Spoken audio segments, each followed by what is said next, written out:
Ang pamagi sa pagbumba ning dangan sa lubi nga gagmay kining kulisap. Kining laya sa dahon. Siguro unang ginato nga ning udlutan dapit. Kay diri man mutago ang mga ulod gud ani mga busing. Tuo kayo ning iyang mga dahon o, nay daghang ulod ang gawas. Na siguro una tuog spray ang udlot. Okay ra dili na to masprihan ning mga gulang nga na dahon kay nadamit sa man siya, dili naman na siya matambalan kani dinhi. Dili na maulian. Ang atong tirahan kining na di oh. Kining udlot ba? Tuwa gini siyang basun dire parang manimaho niya. Dili na muduol ang mga kulisap. Dili man gud na mo puyo ang kulisap ko seng. Dili na siya mo puyo. Nya magsigig kaon sa udlot.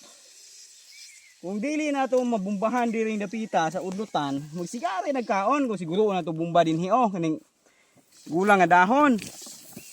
Muna kung mamumba gani ka ning dangan sa lubi kaning kulisap.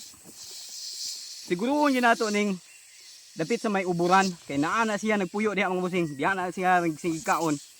Nya nagtubo sa dahon, muna galaya-laya na kay gikit-kit naman sa mga ulod. Oh, mura na simple tips nga akong ikahatag sa pagtambal ining kulisap mga busing.